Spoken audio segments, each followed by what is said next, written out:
मेरी चाची रोज़ाना पता नहीं कहाँ जाती है और जब लौट कर आती है तो बहुत थकी हुई और पसीने में भीगी हुई रहती है। उनके पास चलने का भी दम नहीं होता है। वह बस आते ही पंखे के नीचे खड़ी हो जाती है और पानी पीती है, फिर नहाने के लिए चली जाती है। जी हाँ दोस्तों, मेरा नाम सौरभ है। मैं अपने चाचा और चाची के साथ उनके घर पर ही रहता हूँ, क्योंकि उनकी कोई भी औलाद नहीं है। इसलिए मेरे माता पिता ने मुझे इन दोनों की देखभाल के लिए मुझे यहाँ पर छोड़ दिया है। यहाँ रहता हूँ और घर का सारा काम कर दिया करता हूँ। चाचा सुबह ऑफिस चले जाते हैं और घर का जितना भी काम होता है, सामान लाना, सब्जी लाना, वह सब काम मैं कर देता हूँ। इससे चाचा चाची को बड़ा आराम होता है। मेरे चाचा और चाची की शादी को 10 साल हो गए हैं, लेकिन फिर भी उनका कोई बच्चा नहीं हुआ। इसलिए चाचा रोज रात को चाची को बहुत बुरा भला कहते हैं और उनके ऊपर चिल्लाते हैं। मेरी चाची यह सुनकर बहुत रोती है। हर रात को दोनों के बीच बहुत लड़ाई झगड़ा होता है। मुझे अपनी चाची के ऊपर बहुत तरस आता है। मैं उनके लिए कुछ भी नहीं कर पाता हूँ।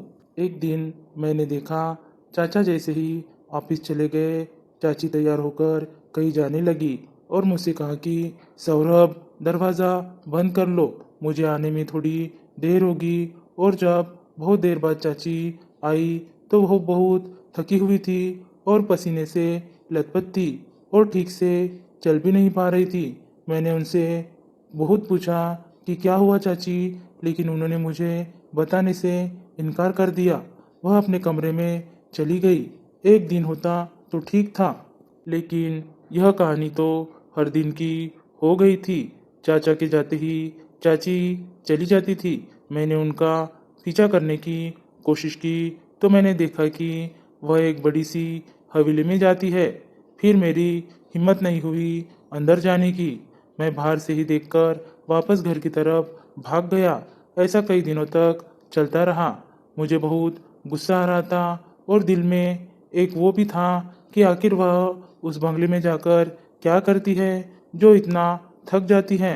मैंने एक दिन सोचा क्यों ना यह बात चाचा को बता दी जाए, लेकिन मैंने सोचा चाचा बहुत गुस्सा करेंगे और चाची को घर से भगा देंगे। इसलिए मैंने चाचा से यह बात नहीं बताई और अगले दिन मैंने चाची का पीछा किया और सोचा कि आज तो मैं यह पता करके रहूँगा कि आखिर चाची उस हवेली में जाकर आखिर करती क्या है।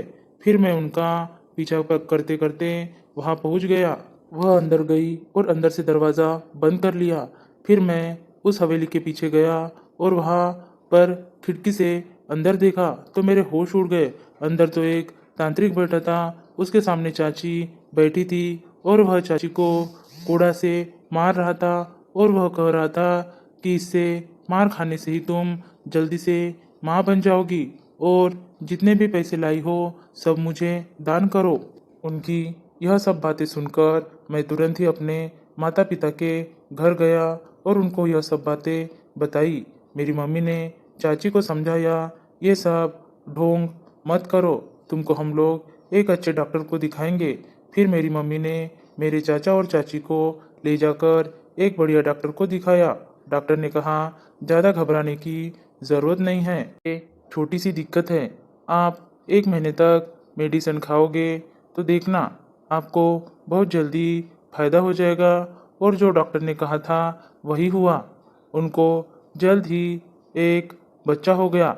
चाचा और चाची बहुत खुश थे। उनको देखकर आज सौरभ भी बहुत खुश था। आज सौरभ के सूझबूझ के कारण ही उन दोनों को एक नई जिंदगी मिल गई थी। दोस्तों, जिंदगी में अगर आप दूसरों का भला करेंगे तो लोग आपका भी भला ही करेंगे। धन्यवाद दोस्तों। Thanks for watching. Like, share, subscribe.